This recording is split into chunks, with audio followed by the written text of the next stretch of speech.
Apabila kita memiliki teknik yang dapat mengurangi tingkat kesalahpahaman terjadi, serta memiliki suatu teknik yang dapat menurunkan tingkat ambiguitas menjadi lebih rendah, maka hal ini akan meningkatkan pemahaman dalam domain bisnis bagi seorang developer dan akan meningkatkan pemahaman tentang perangkat lunak itu sendiri bagi seorang domain expert.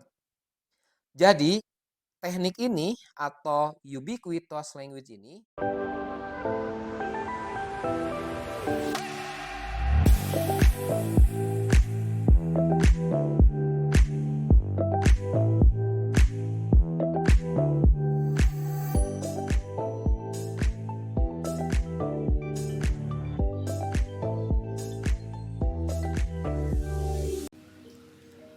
Halo, Assalamualaikum warahmatullahi wabarakatuh. Selamat datang, selamat berjumpa kembali teman-teman semua di channel The Legend Programmer. Seperti biasanya dengan saya, Denny Husni Fahri Rijal. Pada kesempatan kali ini kita akan melanjutkan pembahasan kita mengenai Domain Driven Design. Dan kita di video kali ini masuk ke pembahasan dari DDD ini bagian kedua. Adapun tema atau judul yang akan kita sampaikan pada video kita kali ini berhubungan dengan ubiquitous language dan bagaimana praktek atau cara terbaik mengimplementasikan ubiquitous language di organisasi kita. Berikut tabel of content atau daftar isi dari penjelasan yang akan kita sampaikan pada video kita kali ini. Pertama, seperti biasanya kita akan lakukan dulu overview atau pendahuluan mengenai tujuan dari ubiquitous language ini. Selanjutnya, bagian kedua akan kita bahas mengenai apa itu ubiquitous language.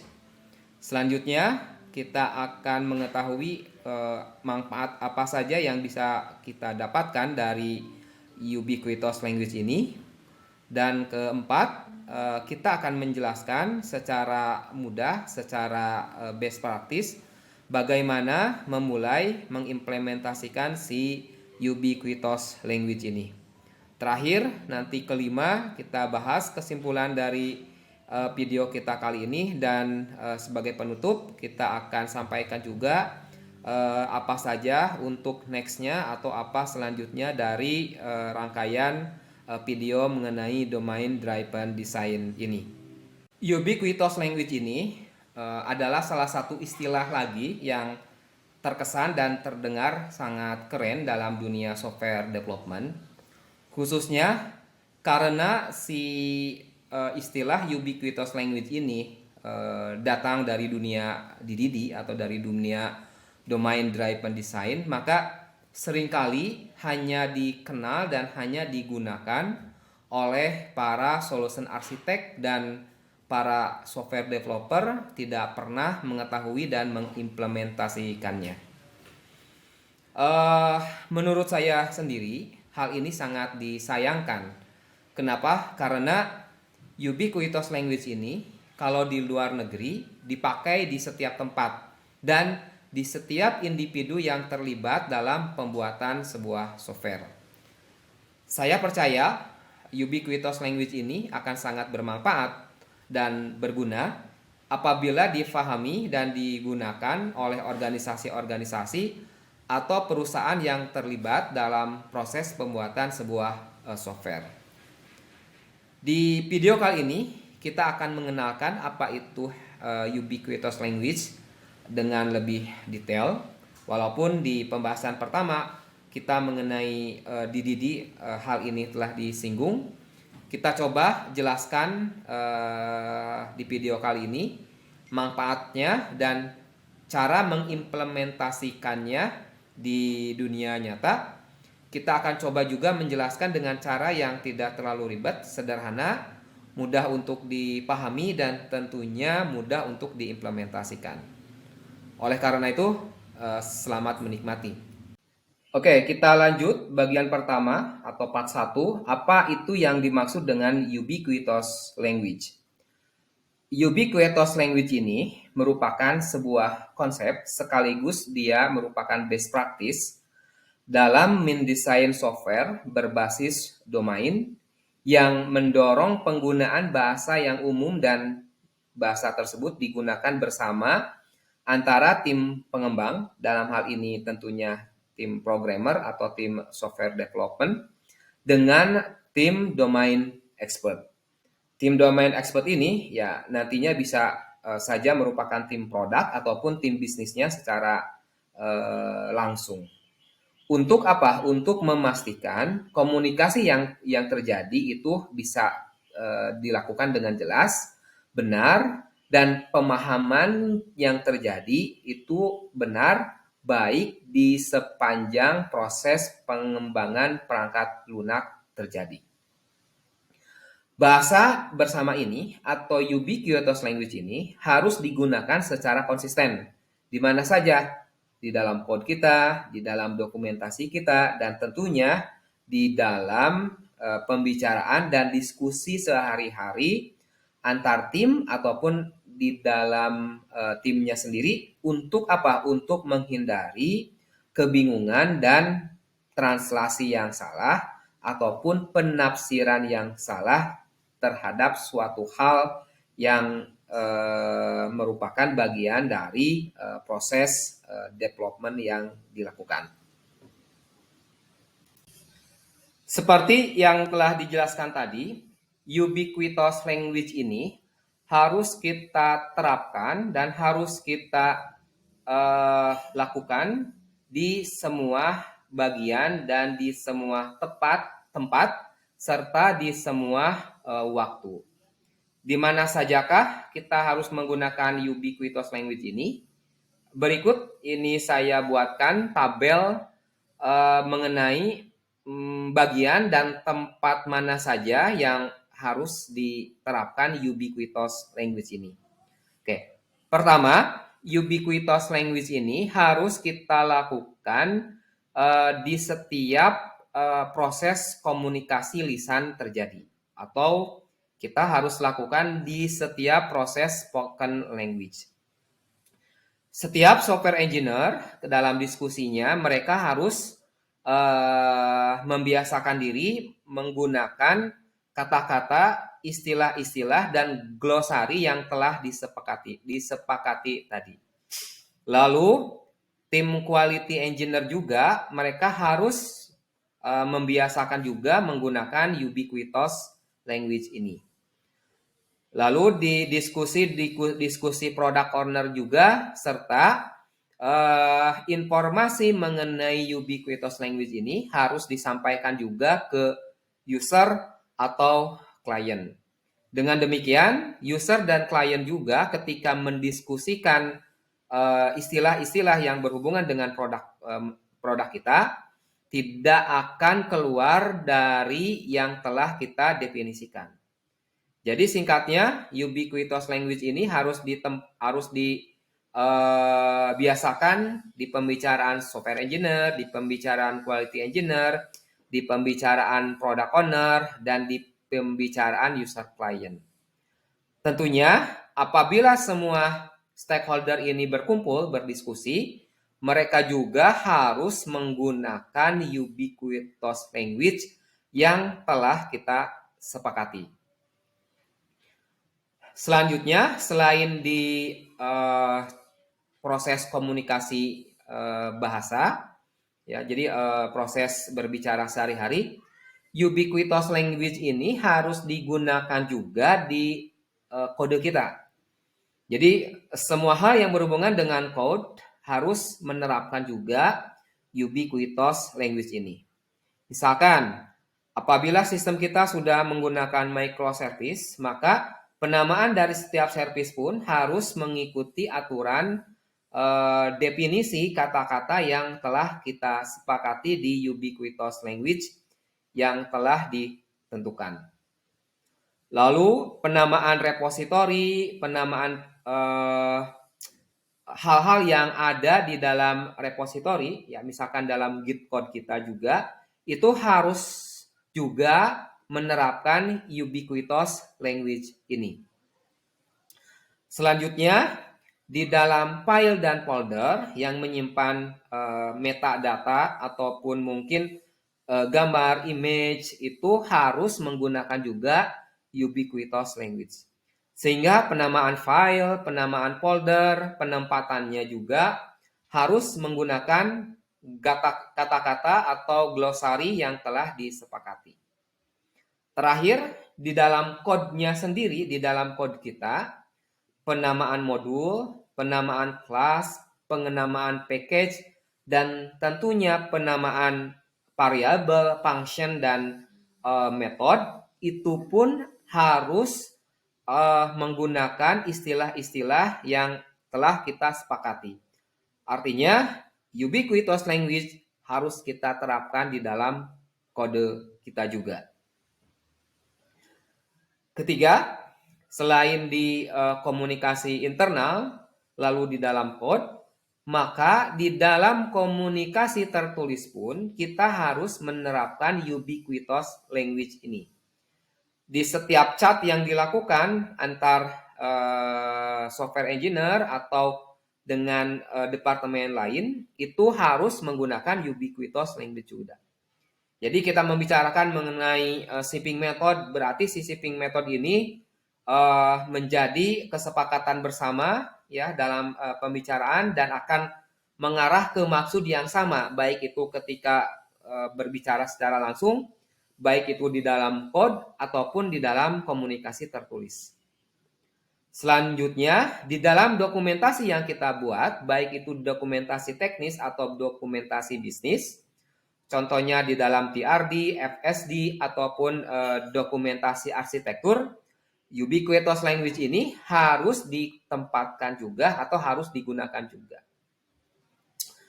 Selanjutnya, selain di dokumentasi, di task management kita juga, misalkan di dalam Jira kita, maka semua user story, semua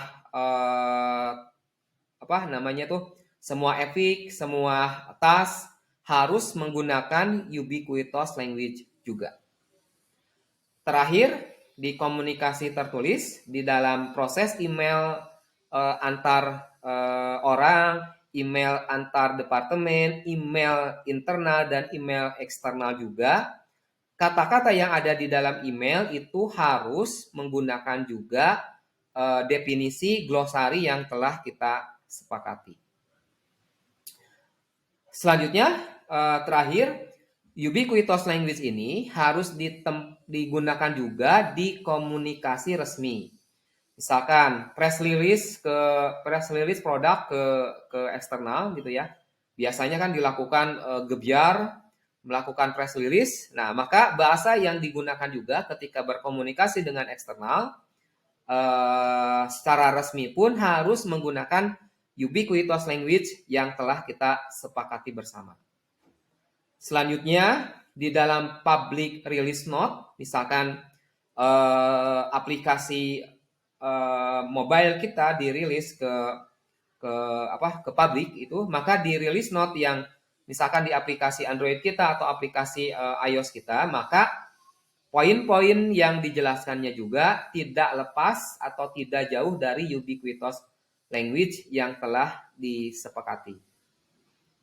Selanjutnya, tim customer service ketika mereka menerima keluhan, ketika mereka melayani pelanggan, mereka berdiskusi, mereka menjelaskan pun harus tidak lepas dari ubiquitous language ini. Sehingga apa yang disampaikan oleh customer itu akan sama maknanya dengan apa yang user atau klien pahami, sama maknanya dengan yang quality engineer test, sama maknanya dengan yang software engineer buat. Terakhir, di dalam komunikasi resmi, misalkan campaign yang dilakukan oleh marketing atau tim sales, itu harus tidak jauh dari ubiquitous language atau tidak keluar dari kata-kata, istilah, dan glosari yang telah disepakati bersama. Jadi teman-teman, si ubiquitous language ini jelas-jelas harus kita terapkan di semua tempat, di semua waktu, di semua cara berkomunikasi, dan di semua departemen. Apabila ini telah dilakukan dengan baik, apabila ini telah dilakukan dengan seksama, maka kesalahpahaman pengertian satu departemen dengan departemen lain itu akan sangat tereduksi. Bahkan mungkin bisa mendekati nol atau bisa mendekati zero. Akibatnya apa? Akibatnya produk yang dibuat itu akan sama sesuai dengan harapan klien, sesuai dengan harapan tim produk, sesuai dengan apa yang quality engineer test, sesuai dengan apa yang software engineer buat. Baik, selanjutnya bagian kedua, kenapa ubiquitous language ini berguna? Kita semua tahu bahwa sebuah perangkat lunak atau sebuah software itu dibangun atau dibuat atas kerjasama banyak orang.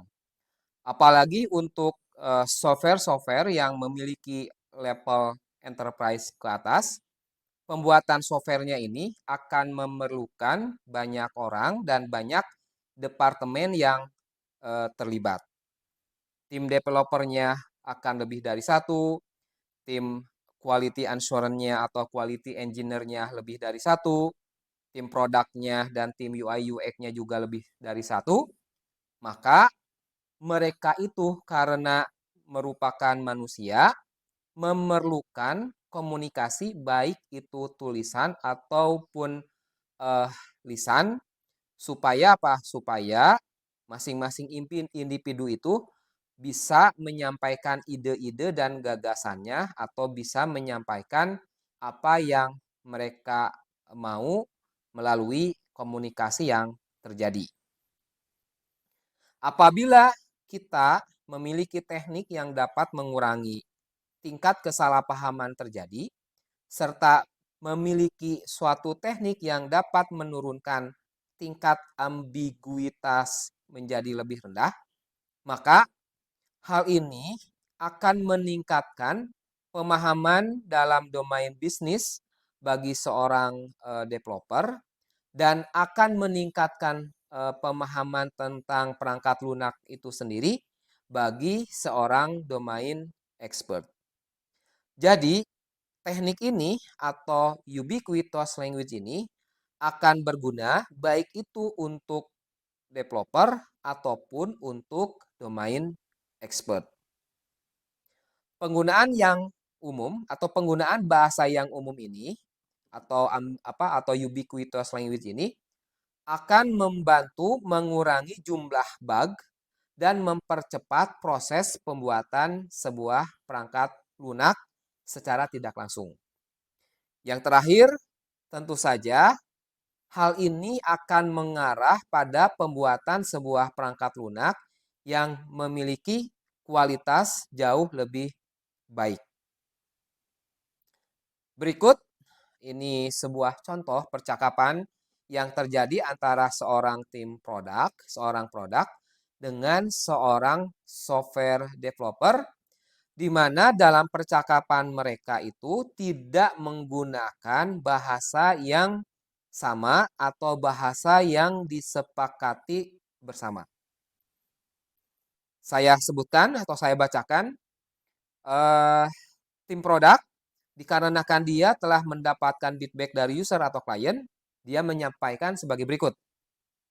Kami telah menerima feedback nih dari pengguna bahwa pengguna itu merasa kesulitan untuk menyimpan buku-buku yang mereka minati untuk dibeli nanti kemudian. Kami, tim produk, memerlukan fitur yang memungkinkan para user atau para pembeli dengan mudah menambahkan buku-buku yang mereka pilih ini ke dalam keranjang belanja mereka, bahkan jika mereka belum siap untuk membelinya sekarang. Berdasarkan permintaan tim produk tersebut, si developer menjawab, "Saya mengerti. Saya akan membuat modul item list di mana mereka dapat menambahkan semua item yang mereka inginkan." Mendapat jawaban tersebut, tim produk berpikir, oke, oke, oke.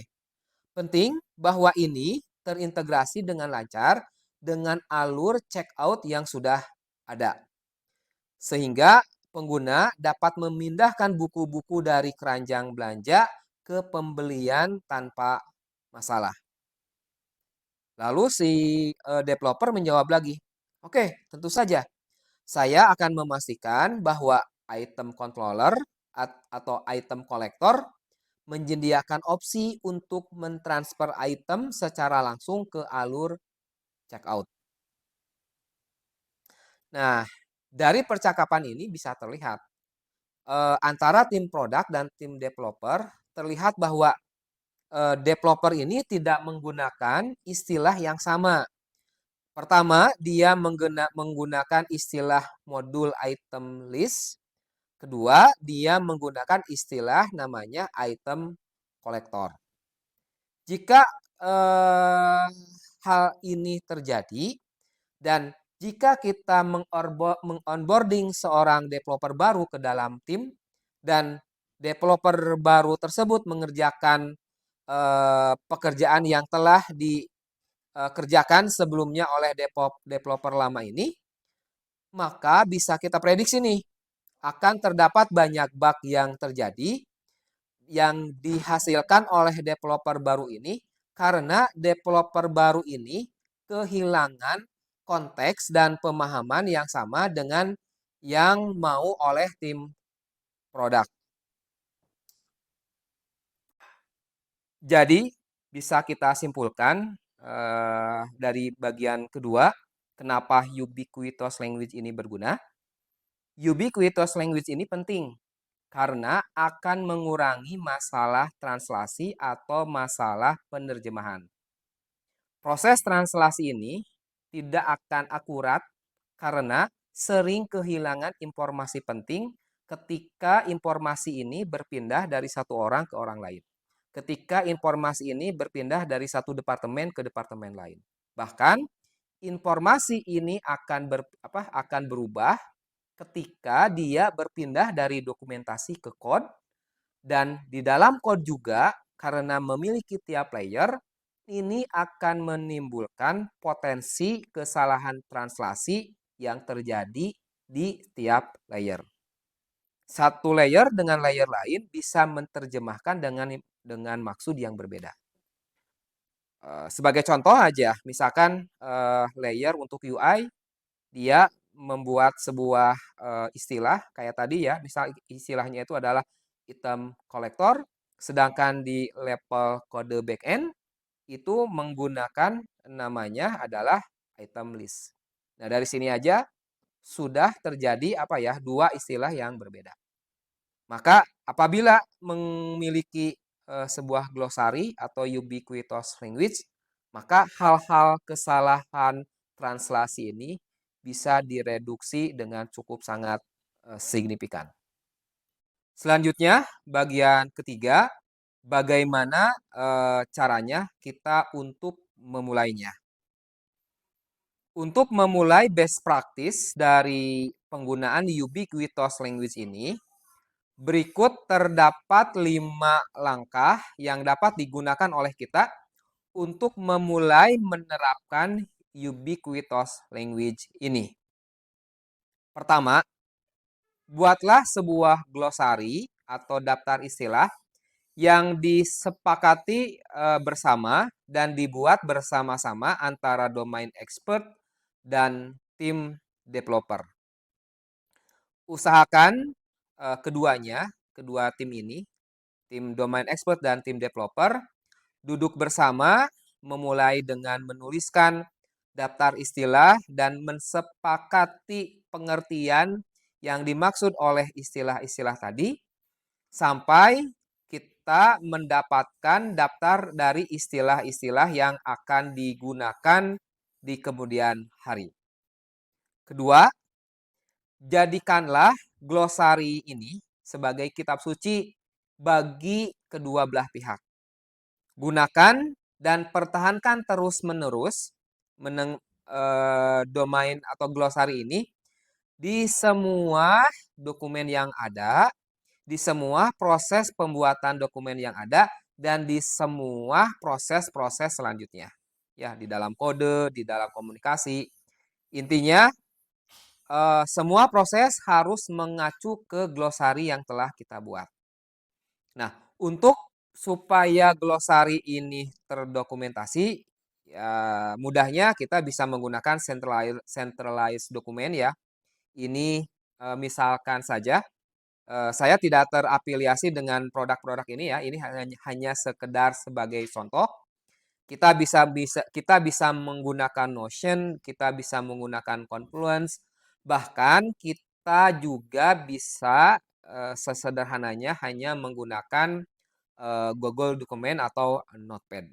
Intinya glosari-glosari tersebut harus kita dokumentasi. Ketiga, ya, gunakan tool bagi developer seperti Context Tip sehingga apa? Sehingga dari ide editor yang Anda gunakan untuk mengolah kode bisa mengakses langsung ke tadi, ke glosari yang ada. Jadi ketika coding kita bisa melakukan pencarian dengan mudah mengenai daftar istilah yang digunakan. Kebetulan di sini saya sertakan ada sebuah project ya di GitHub mengenai dev cycle context tip yang bisa teman-teman gunakan. Teman-teman bisa memilih library ini dengan kecocokan ide yang digunakan. Misalkan idenya bisa menggunakan Visual Code, bisa menggunakan IntelliJ ID, teman-teman bisa mengambil library yang cocok. Keempat, buatlah dan tingkatkan accountability dari tim. Artinya, teman-teman itu harus mudah diakses dan harus memahami apabila mereka ada kesalahan untuk minta koreksi ke tim yang lainnya. Dengan meningkatnya accountability, maka proses kesalahpahaman tadi itu akan bisa direduksi.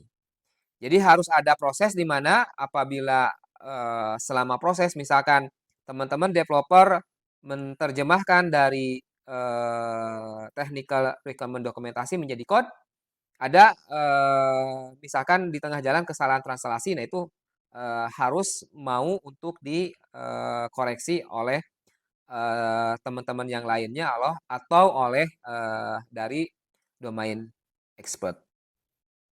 Kelima, terakhir sebagai best practice, mulailah kita melakukan refactoring nama istilah, nama modul, nama function, dan semua hal yang ada pada kode kita agar sesuai dengan glosari yang telah dibuat.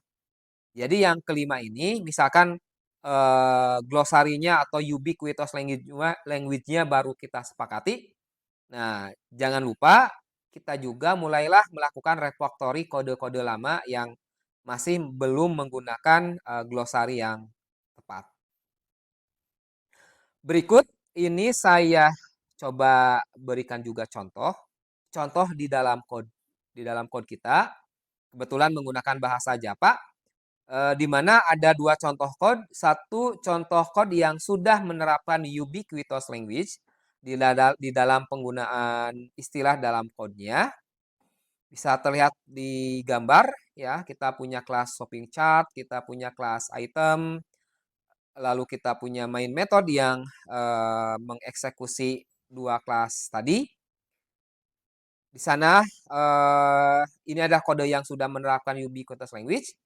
Satu lagi adalah nanti contoh kode yang tidak menerapkan ubiquitous language.